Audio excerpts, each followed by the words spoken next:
Dünya yüzeyinin %80'i sulardan meydana gelmiştir ve tüm suların %97'si deniz ve okyanuslardan oluşur.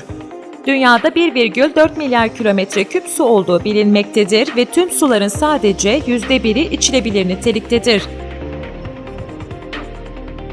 Etrafı denizlerle çevrili ülkemiz için düşünülen su zenginliği aslında yanlış bilinen bir gerçektir.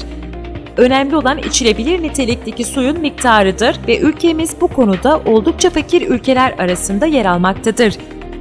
2012 TÜİK verilerine göre Türkiye'nin enerji kaynaklarını kullanarak kazandığı içilebilir nitelikteki suyun ortalama %43'ü kaybolmaktadır. Bu oran gelişmiş ülkelerde %10'lar mertebesindedir.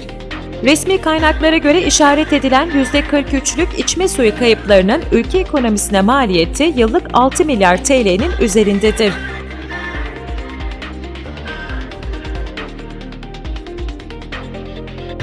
Büyük şehirlere ilk 5 yılda su kayıplarını %30'a ve devam eden 5 yılda ise %25'e düşürme zorunluluğu tebliğ edilmiştir.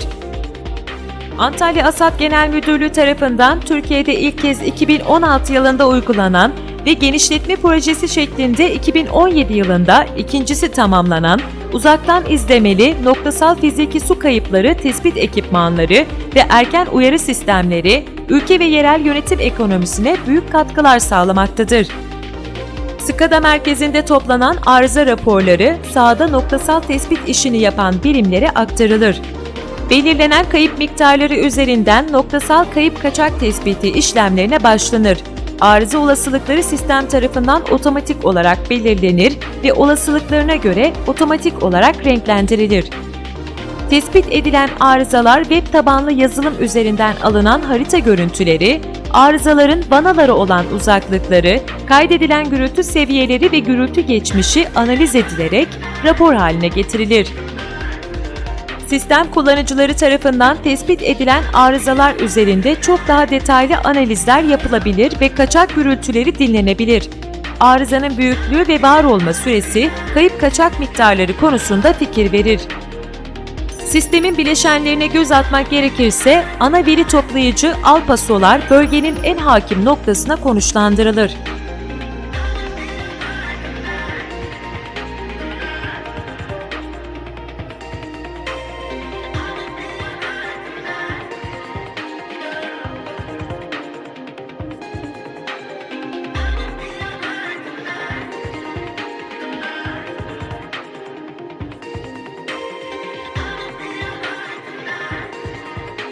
Sinyal tekrarlayıcılar, sokak lambaları, elektrik direkleri, telefon direkleri gibi sokak aralarına yerleştirilir.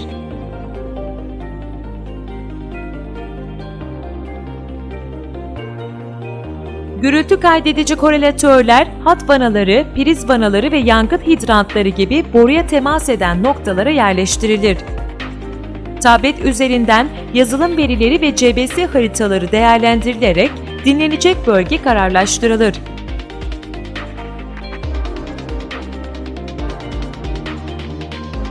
Raporlardan alınan arızanın vanaya uzaklıkları ölçülerek noktasal daraltma yapılır.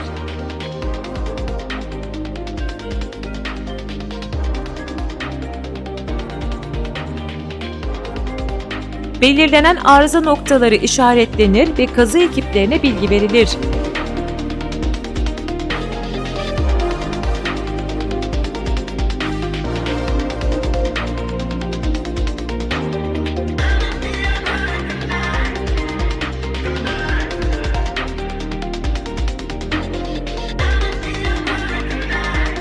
Belirlenen tarihte yönlendirilen bakım onarım ekipleri ile birlikte kazı işlemleri başlatılır.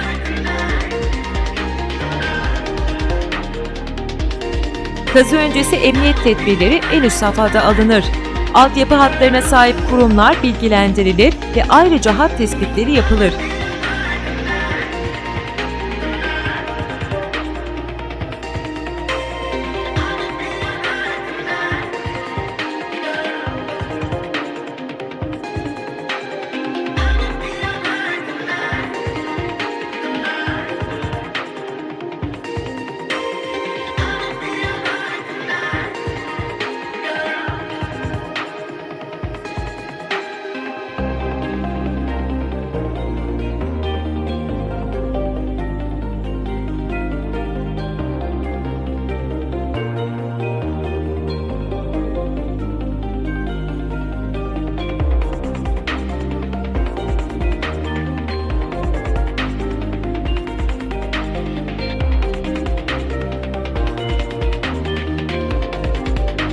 tespit ve onarım işlemlerinden sonra önlenen su kayıp miktarları ve bölgede gelinen mevcut durum grafikler üzerinden raporlanır.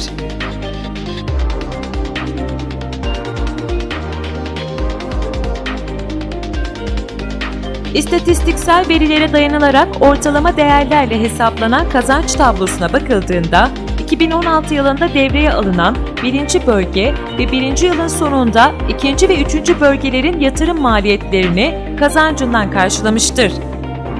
Bu sayede hem yeni yatırım bütçelerine gerek duyulmamış hem de azalan su kaynaklarımıza nefes aldırılmıştır.